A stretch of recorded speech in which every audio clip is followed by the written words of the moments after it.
This is Made for More Living with Johnny Jennings, powered by eXp Realty. Online at madeformoreliving.com. Matt, you ever have those days where you're just dragging? Oh, yeah. It's almost tired. Every day. When you're a dad and you have 3 kids in that young elementary school age, yeah, it's exhausting. I mean, it's almost like I leave work here and then I go to my second job. But it's worth it. It's a lot of work. You're exhausted. And finally, when they go off to college or graduate high school, then I'll get more rest. Actually, that's funny you mentioned that. One of our dearest friends, Valerie, my dearest friends, they had a son. And then there's this huge gap. I want to say it's maybe 8 years. Wow, that's a long time. Maybe 10 years between their. And then there were some adopted children, and then there's India.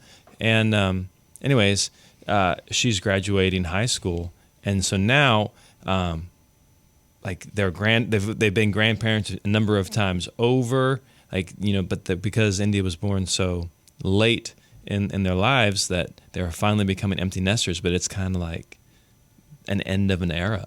Yeah. And so they're at that point where you're talking about where it's like, okay, there's nobody.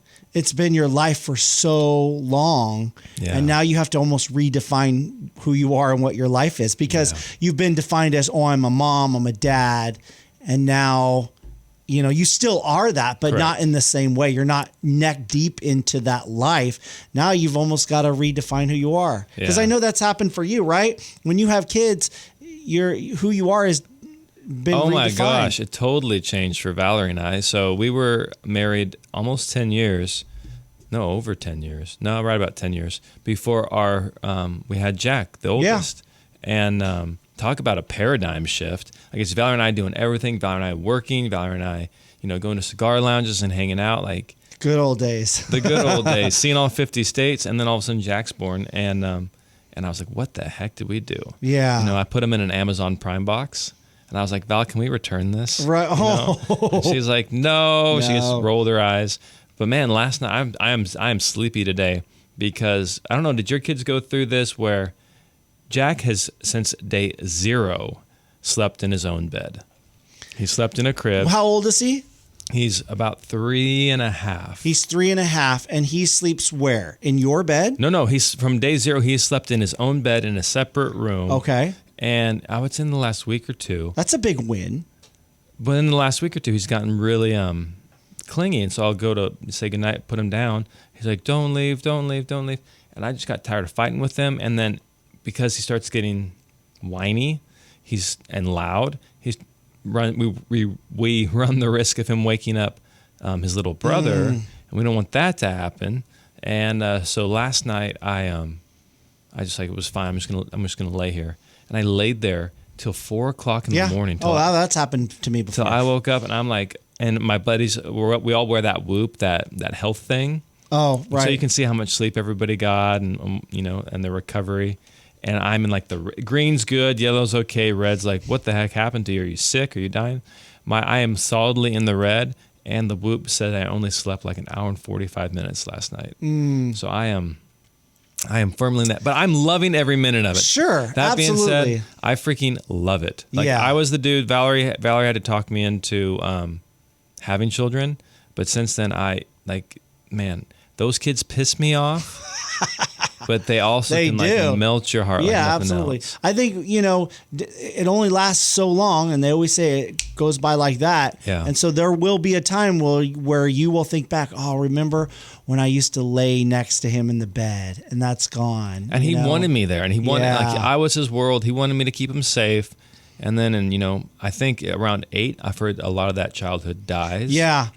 And I try to remind myself about that. Every time it seems like it's hard, if my daughter Ruby wants to play something or should they want to wrestle and I'm exhausted and I think, oh my God, or they want to play a game or whatever it is and I'm just tired. I just want to lay down and watch TV or eat or do something. And they're just hungry for some dad engagement time and I'm exhausted. I think, okay, this is only going to last so long and I need to take advantage of it and be engaged. But it's tough. It's tiring. I mean, it's tough. Parents do not get the rest that they used to when they were single. But I just want to clarify too, like I see a lot of people complaining about how hard it is and how tough it is and how money's tight and all the negatives of it. Sure. And that really deters people who don't have kids. Like it deterred me. Oh, did it? Absolutely. If Valerie hadn't been, Johnny, this is a non-negotiable, like I would have been happy not having kids, or at least I thought I would have been happy. I probably would have been happy, but I wouldn't have lived as full or as a rich life as life with kids. Like it totally, my relationship with my parents is better. My relationship with other people is better. Like it adds a complexity. It just adds color. So if you're on the fence about having kids, I would definitely like. There's nothing more rewarding, nothing more important, I think. It helps give you perspective on life too, you know? It's a no-brainer. And so I just think there's a lot of culture out there that's like, don't have kids. I was that for 10 years, over 10 years. And it would have been a mistake if I'd gone down that road. Right. Yeah. Absolutely would have been a mistake. It's the hardest job you will ever have in your life. It's a lot of work, but it's worthwhile. It's very fulfilling. You know, there's a lot of things that you can consume your time in, but nothing will give you the same satisfaction as fulfillment of, hey, this is what my life purpose is, and leaving a legacy. You know, there's so many things we can do, but very, very, very few things will actually leave a legacy when you're gone. You know, whether you've accumulated how many businesses or billions of dollars, you know, when you're gone, it's gone. Yeah. You know, so my goal is like, hey, I just want to be married to the same woman for my entire life and be happy, you know, that we're still together. Right. And I want to have kids that want to be around me. Right. Like they're out doing their own life. I'm not trying to like keep them around. You know, it'd be great if they did.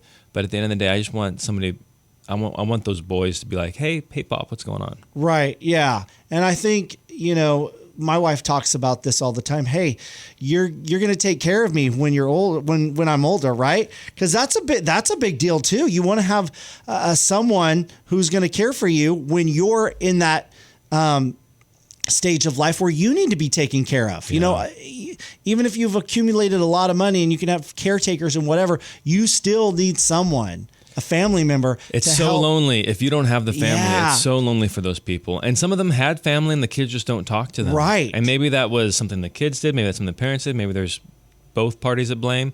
Maybe a spouse died and you thought that person would be there to help you and they're not. Like my grandparents are going through this right now, and my dad and my grandpa do not have the best relationship. Oh, really? Absolutely not. But right now my dad is very much involved. I mean, they're both almost 90. My grandparents are almost 90. And he is very much involved in the day-to-day life and making sure that they're taken care of.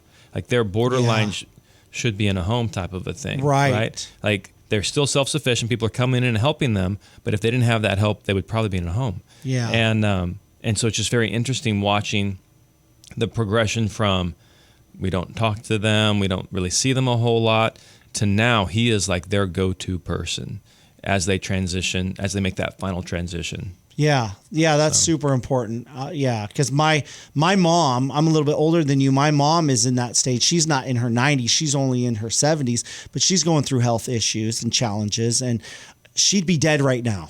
She would be dead right now if it wasn't for family taking care of her. Yeah. You know, it's more than oftentimes a physical thing. It's a mental and spiritual thing as well. Absolutely. You know, and so studies have just found that when you have kids or when you have family that's close by that you're engaged with on a regular basis, you live longer, you're happier, you have a more fulfilled life. Yeah.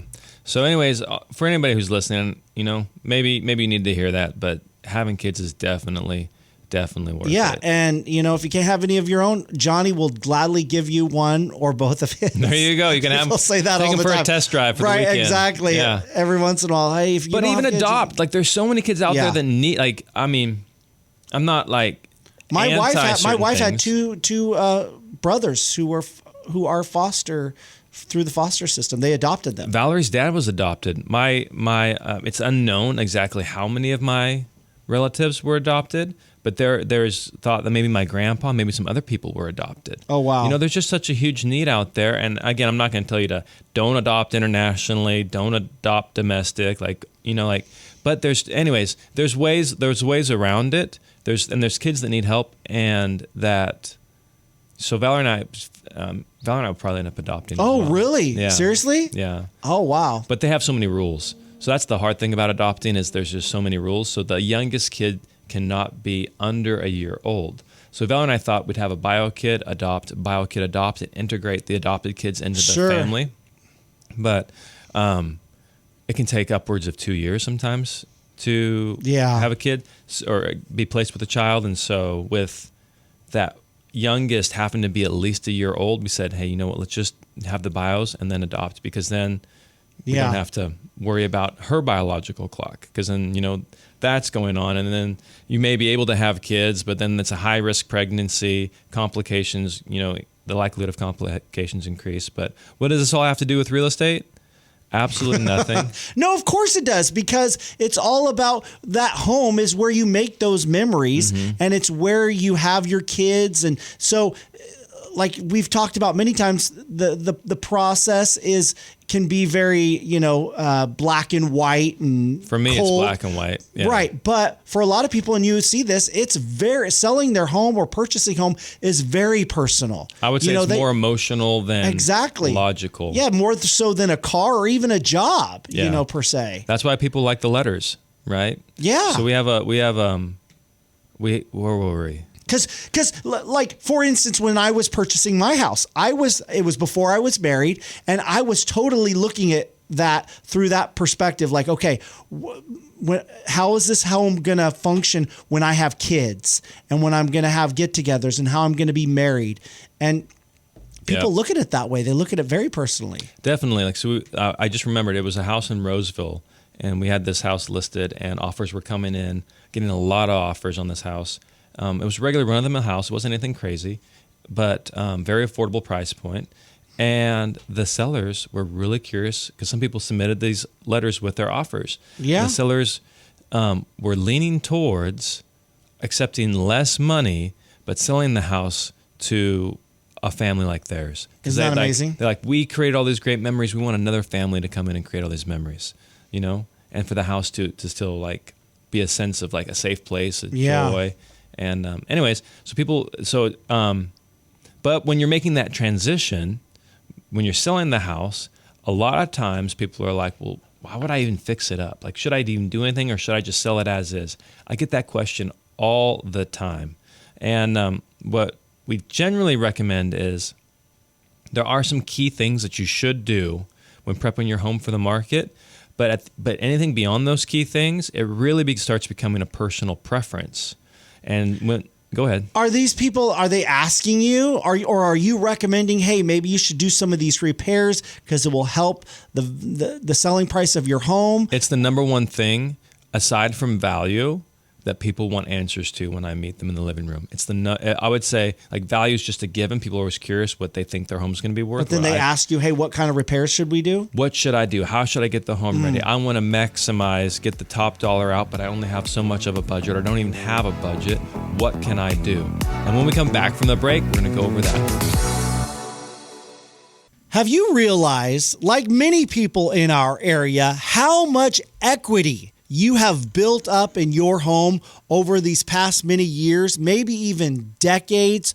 A lot of sweat, a lot of time, and now you are ready to cash out, take advantage of this opportunity. Maybe you and your spouse have thought and talked about moving out of state. You want to retire, and this is just the right time, and you want to take advantage, again, of all of that equity. Well, you should reach out to our good friend, Johnny Jennings with Made for More Realty. There's a reason why so many people have trusted him and his team to sell their home. In fact, they've got more 5-star Google reviews than any other real estate team in our area. In fact, they were voted number one team in Roseville for 3 straight years.